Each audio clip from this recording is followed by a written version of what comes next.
What is up, guys? We're back with another video. This video is all about EQ and the right way to EQ. And by that, I mean there's no right way, which you'll learn here once we get into the video. But real quick, down below, I have created for you guys, absolutely free, I created for you guys a mixing cheat sheet for EQ and compression, okay? It's just a one-page thing you can put on the side of your computer, and it's just great places to start whenever you're like, man, I don't know what EQ or what frequency I should boost or cut here, or how I should set my compressor for this instrument or whatever. Total cheat sheet. It's all laid out for you to, just a great starting place. Okay, let's get into the video. Okay, so with EQ, like I said earlier, there's pretty much no rules, but there are some rules, but there's no rules. And, well, that's the video. I mean, that's it. I'm done, and I hope you guys understand. Kidding. So, I think there's a lot of people that tell you, like how I learned growing up was like, EQ is be gentle with it, minus 3 dB here, don't boost more than 6 dB here. And lots of these little rules that kind of get into the back of your mind, and then you start doing them repetitively. It's like a habit. And none of it's actually true. It's all just how they learned, and then they taught us. And it was a big moment for me whenever I stopped abiding by those rules, because there were so many times in the mix, my mixes would just sound meh, It just like, I don't know. They didn't sound like I wanted them to. It didn't sound as exciting, and it's like it was missing some gusto, or I don't know. I think you guys know what I'm talking about. So I'm just going to demonstrate to you guys, like, you guys don't have to do that. So, like, here on the toms, I got like, this is like what I'm talking about. This is like, the normal type of EQ that you're told about. Cutting here, boosting a little bit there. I don't even have anything on that one. Wow. Didn't prepare well for that. Anyways, same here. Like, this is my overhead EQ here.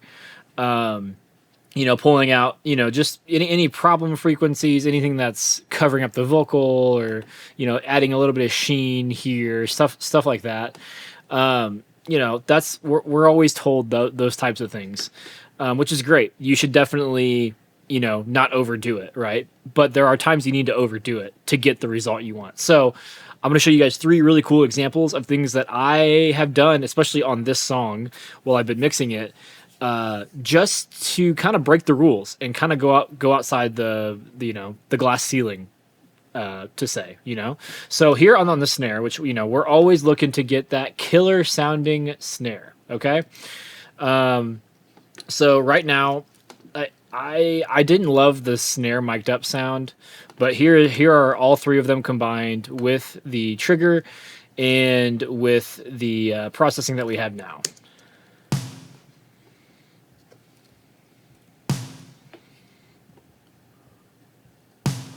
So it sounds pretty good. Sounds okay. Like, I don't like love it. And like so here I'll show you the snare triggers that I have. These are all from the Austin Davis collection. But see, it's pretty fat sounding, and I really like the way that it sounds. But then whenever you put it in the mix, let me make sure. Go here.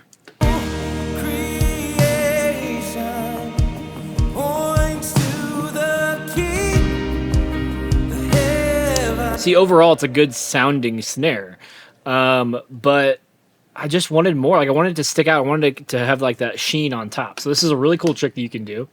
On the snare bus here, I have the virtual mix rack, and it's going through this custom series lift and Hollywood saturation here. Very, very cool stuff, but that's not even what I'm getting at. So listen to this. So the FGA on the mix rack here it's a very, very cool rendition of the API EQ. What I really like is it goes all the way up to 20K, and look at this. I'm boosting 12K at 20K, and I have this off right now. So let's just give this a listen with it off, and then I'll flip it on.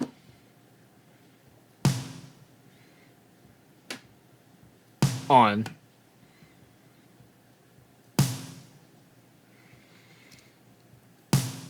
And that's so weird. Like, why would I choose 20K and go plus 12? That's not normally what I would do. You know, I'd normally grab like some of these lower frequencies here, like 400, 600, or like maybe 1K or something, and try to pull those out and see like if I can get that more snappy sounding snare. But all I really had to do was just grab 20K and then boost it by 12 dB, which seems stupid, but it sounds awesome. So here, we'll leave this up. I'm gonna disable it in the mix here and then turn it on, and you guys will see what I'm talking about. Oh, I got on solo.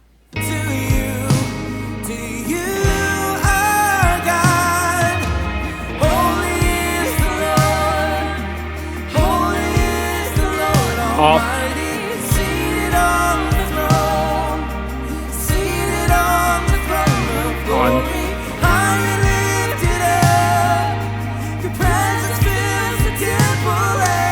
I mean, come on, like it just pokes out of the mix, but it's not like it doesn't sound overly like fat or too beefy or anything anymore.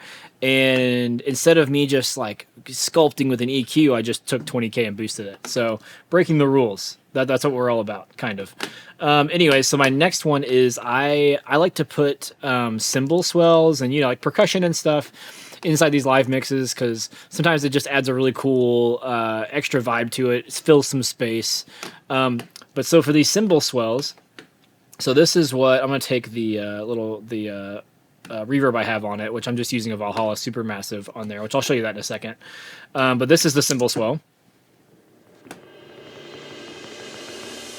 Okay, great sounding cymbal swell sample. Don't remember where it's from. I'll try to figure that out and put that in the description if I remember. But it sounds good. So like, don't get me wrong. Like I'll play it real quick, and you can hear it.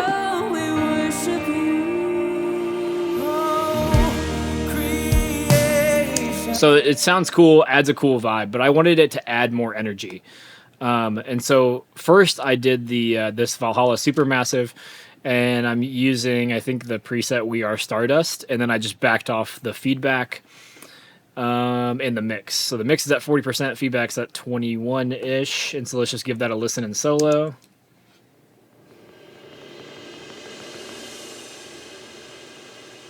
And it's basically just elongating the cymbal swell, filling that space, making it sound bigger. Which I guess is why it's called Supermassive. But anyways, I just didn't care. It seemed bland to me. And so look at this EQ. It looks like I have no idea what I'm doing. That's what it looks like. But if I take this off, it just adds so much energy. So if I would listen to it here.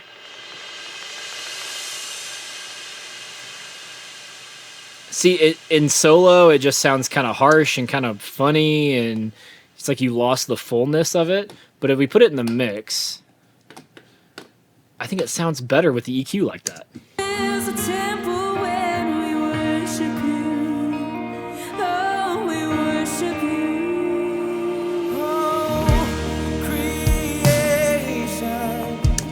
Compared to me turning it on now.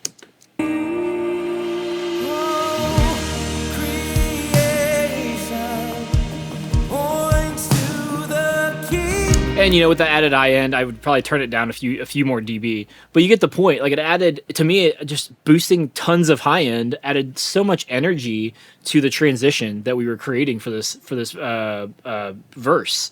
And so it almost made that defining transition so much better. Okay, last example I'm going to show you guys is the one of the lead vocals. So here, let's go back to the beginning so we can really hear it. Let me find her. Okay, so this is a female lead vocal. She's awesome, and her vocal is very unique. She's got more of a like a mid range, like a low mid range female vocal. And I tried using. I know you guys know I like Oxygen a lot to add top end. I just didn't like it.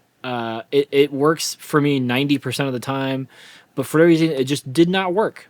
And it's sparingly that it doesn't, but when it doesn't, I have to find other avenues. So I use the custom series equalizer from Slate Digital here.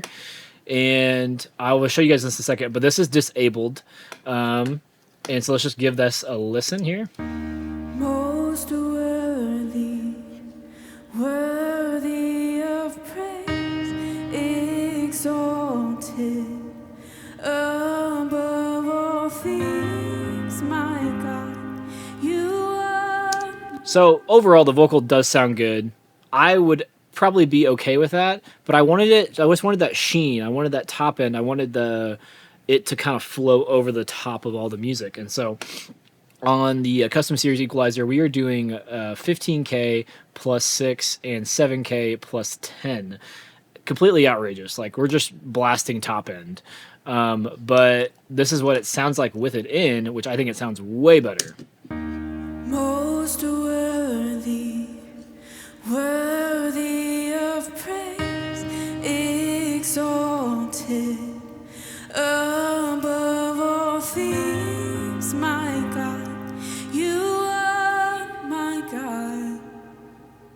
So to me, it just brought so much more intimacy into that moment. It's like you're actually, almost like she's singing in the same room with you, which it just brings you more into that moment, which again is like the whole point of us doing these mixes for the Lord, is we want to bring people into intimate moments with Him.